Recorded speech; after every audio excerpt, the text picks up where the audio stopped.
If you saw my recent review of Osiris New Dawn, you know I love me some space games. My heart has recently recovered from the sickly hole that No Man's Sky left in it, and lucky for us, another good space game just flew in and landed on Steam. It's called Everspace, and it just hit early access with hysterical acclaim and praise on its Steam review section.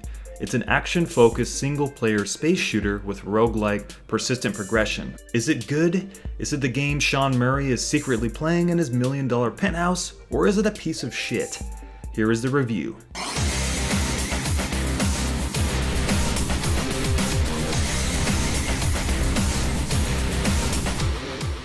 Let's just get the elephant out of the way, the beautiful graphics. Everspace is an Unreal Engine 4 game and it looks hotter than Jessica Alba did in Fantastic Four. The color palette is rich, it's playful and decadent, as it should be in an arcadey space game. But the great thing about the visuals is how the depth of field works in Everspace. The lighting and hazing effects used in the deep space backgrounds really offset the foreground, whether you're looking at flying spaceships, asteroid fields, or the stars. This is important because when you want to swap to the first-person camera, you still feel oriented. And this is a problem in many space games, where the 3D space often feels thick and planular, leaving you with this really disoriented, dizzy feeling. And I never felt that way with Everspace. I'm also happy to report it runs insanely well and is very well optimized. It never hitches away from 60 frames per second on 1080p, even with all that fancy terrain and particle and fog effects dancing on the screen. Now let's talk about the roguelike elements. It's got a pretty unique and motivating incentive structure. And for those unaware of procedurally generated roguelike games, when you die in Everspace, you start all over.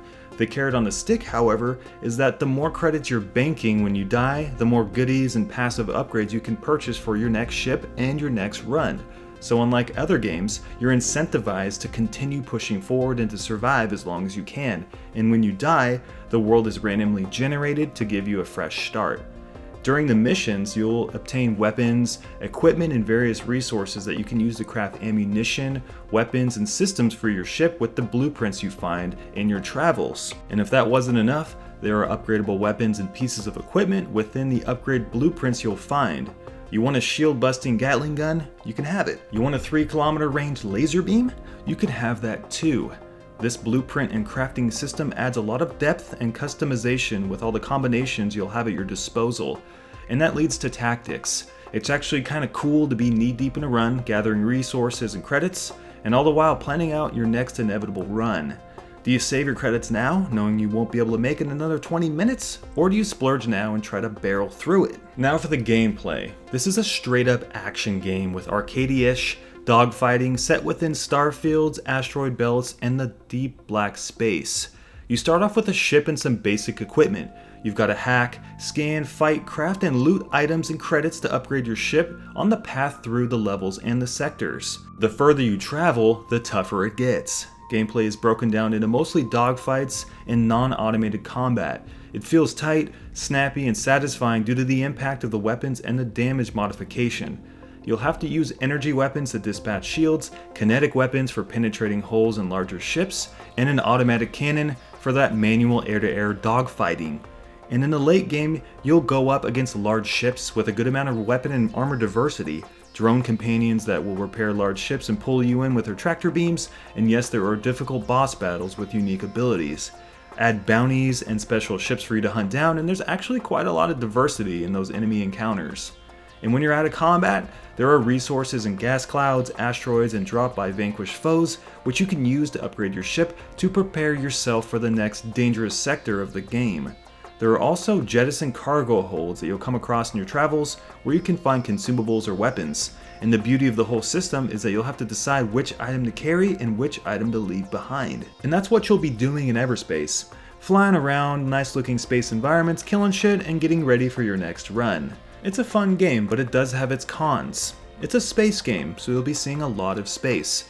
The environments can wear on you after a while, and without a reprieve, like docking stations, talking to NPCs, landing on planets, etc., it's most likely a game you'll not be able to stomach for more than a few hours at a time.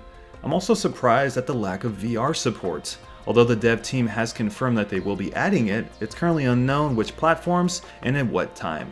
I actually really enjoyed Everspace. It's got that itchy quality to it. Always found myself coming back for another run because it was just really satisfying. I love the way the combat worked, the diversity of the enemy types, and the motivation of the credit system to keep myself interested. And of course, the fidelity made me giddy like a schoolgirl every time I booted it up. So with all that said, I'm gonna have to give Everspace the thumbs up. You can pick it up on Steam for 30 smackers, or you can wait for its unknown release.